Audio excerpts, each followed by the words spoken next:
100 कुओं में से पहला कुआं है जिन्हें हम इस वीडियो में बनाने वाले हैं। ओह, पानी पानी पानी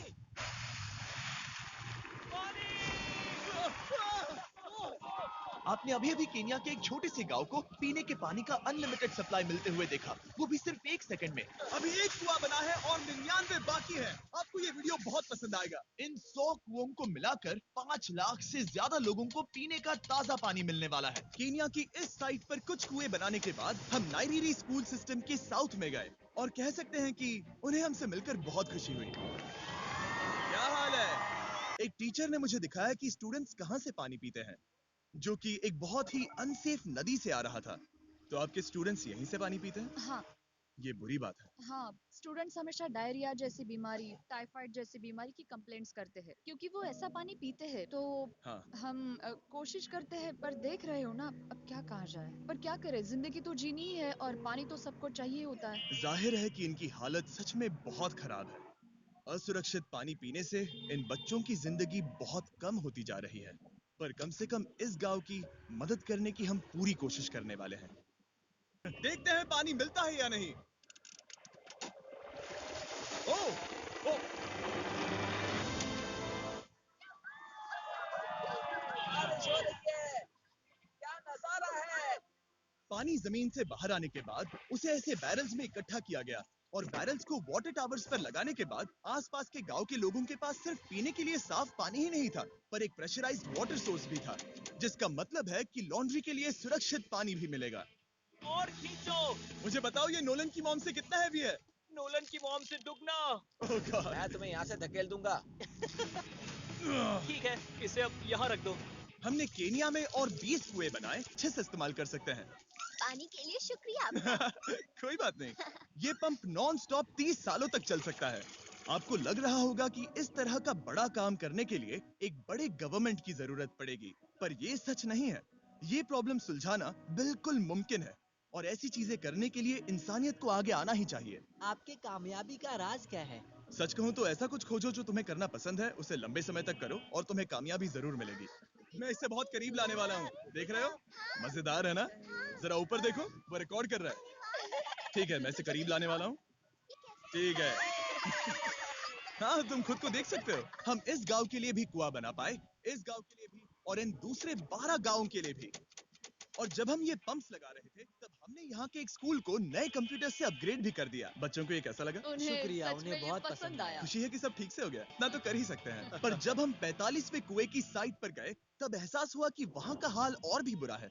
जब भी उन्हें पानी की जरूरत पड़ती थी, तब उन्हें जंगल से 1 मील खतरनाक रास्ता तय करके जाना पड़ता था, जो एक विशाल सी पहाड़ी से जाता है। मैं जल्दी उठता हूँ, लगभग सुबह 4 बजे, ताकि मैं स्कूल के लिए पानी ला सकूं। यहाँ से पानी निकालना सेफ नहीं है। ये जगह बहुत स्लिपरी है, जिससे किसी को चोट लग सकती है। हमने उनके कुएं पर काम करना शुरू किया, तब उन्होंने मुझे दिखाया कि वो पानी कहाँ से निकालते थे। आपको दिन में ऐसे कितने चक्कर लगाने पड़ते हैं? 2 बार। दिन में 2 बार? ओह वाह! तो एक आम स्टूडेंट ऐसा ही कुछ ले जाता है? हाँ। ओह गॉड! अगर 200 स्टूडेंट्स ऐसा रोज करते हैं तो ये कितना मुश्किल होगा? बहुत मुश्किल हो सकता है। ओह गॉड! ये ढलान तो बहुत बड़ी है। अरे यार, ये ढलान तो रुकने का नाम ही नहीं ले रही। हर रोज। मैं सच में दंग रह गया कि ये चढ़ाई कितनी मुश्किल थी। ये सब इतना कुछ करते हैं ताकि वो यहाँ तक पहुँच सके, जहाँ इन्हें साफ पीने का पानी मिल सके। आमतौर पर आप पानी यहीं से लेते हो? हाँ। और पानी भरने के बाद ये जग्स लगभग 18 किलो तक हो जाते हैं, जो इन बच्चों के लिए पहाड़ियों से ले जाने के लिए बहुत मुश्किल है। लेडीज आराम से ये 2 उठा सकती ओह, है। तो मैं अभी जरूर ले जा पाऊंगा। और एक बार हमने जग्स भर लिए, उसके बाद वक्त था वापस ऊपर जाने का। जल्दी करो, चलते हैं। इससे तो पसीना भी नहीं आ रहा है। मैं ले लूंगा। और अब घंटों तक असुरक्षित पानी को इकट्ठा करने के बजाय उनका नया पंप स्कूल के बस 10 फीट दूर था। तो अब ये यहाँ से पानी ले सकते हैं। बहुत थक गया हूँ। और फिर हम गए हमारे अगले गांव में, जहां हमने बनाया हमारा 46वां कुआं। पर हमें एक प्रॉब्लम से गुजरना पड़ा। हमने देखा कि ये गांव आधे से बटा हुआ है, वो भी इस खतरनाक सी नदी से। ये अभी इतनी खतरनाक नहीं लगेगी, पर जब बारिश का मौसम आता है, पानी ऊपर तक आकर इस पुल को पूरी तरह से निगल लेता है और ये पुल इसलिए इतना जरूरी है क्योंकि वहाँ जो गांव है वहीं पर सभी हॉस्पिटल्स और स्कूल्स हैं, इसलिए यहाँ से रोज गुजरना पड़ता है। ये खतरनाक है, लेकिन इस पुल के अलावा इनके पास और कोई ऑप्शन नहीं है। जब ये नदी उफान पर होती है तो ये किसी को भी बहा ले जाती है, लोग, स्टूडेंट्स, यहाँ तक कि जानवर। हाल ही में इस नदी को क्रॉस करने की कोशिश में हमने 3 लोगों को खो दिया। इस तरह किसी की जान जाना पागलपन है और हम इसे स्वीकार नहीं कर सकते। और जिस पल हमने इस बारे में सुना तब हमें मदद करनी ही पड़ी।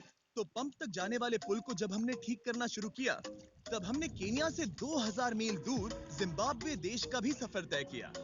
अफ्रीका में आए 1 हफ्ते से ज्यादा हो गया है और अब भी कई पंप्स लगाने बाकी हैं। तुम में से बदबू आ रही पर है। मैंने सुबह ही शावर लिया था। बात होते ही मैं हाथ नीचे ले लूंगा। इस काम के लिए मैं तुम दोनों पर भरोसा कर सकता हूँ? हाँ। हमें सबसे पहले एक लोकल हॉस्पिटल की जांच करनी थी जहां साफ पानी की सख्त जरूरत थी। अंदर जाने पर हमें पता चला कि इस क्लिनिक की इस गांव को कितनी जरूरत थी। एक साल में यहाँ पर कितने बच्चे जन्म लेते हैं? 1 महीने में करीब 50। इसका मतलब 1 साल में पूरे 600। वाह! पर दुख की बात यह है कि इन प्रेग्नेंट महिलाओं को सिर्फ पानी लाने के लिए 1 मील तक जाना पड़ता है और इन भारी बकेट्स को लेकर वापस आना पड़ता है। पर अच्छी खबर यह है कि हमने इनकी पैसों से मदद की यहाँ पर एक मॉडर्न पंप लगाने के लिए। संभाल के, पीछे पकड़ो। हाँ। और अब बस देरी थी इसे शुरू करने की। ठीक है, नोलन, क्या तुम तैयार हो? मैं तैयार हूँ। ओवर। मुझे एक ड्रामेटिक जूम इन दो। नोलन, मैंने बटन दबा दिया है, ये काम कर रहा है? पानी आ रहा है। आप जाकर चेक करना चाहेंगे? हाँ। वहाँ पर? हाँ, चलो चलिए, चलते हैं। लोगों को पानी मिलता देख मुझे आखिर बहुत अच्छा खुशी हो पानी रही मिल ही है। गया। ये सच में कमाल की बात है। हमारा नोलन एक प्रोफेशनल डांसर है। हाँ। यकीन नहीं हो रहा मैं डांस कर रहा हूँ। वो कर क्या रहा है? सॉरी, मैं नहीं चाहता कि आप इसे और देखें। साफ पानी मिले ये पक्का करने के अलावा इस गांव में बहुत से स्टूडेंट्स को ट्रांसपोर्टेशन की भी दिक्कत थी, तो हमने इन सबको नई साइकिल्स देने का फैसला किया। बच्चे बहुत ज्यादा हैं, पर हमने साइकिल्स भी उतनी ही खरीदी है। सच बताऊं तो मुझे साइकिल चलाना नहीं आता। जिमी को सिर्फ साइकिल देना आता है। कभी इसे चलाना नहीं सीखा। तो चलो हम एक रेस लगाते हैं। 3, 2, 1, गो! ओह माय गॉड, सभी मुझसे आगे जा रहे हैं। संभल के, मुझे चलाना नहीं आता, किसी को उड़ाना नहीं चाहता। तुम इसे चलाओगे? ठीक है, जाओ चलाओ। ओके।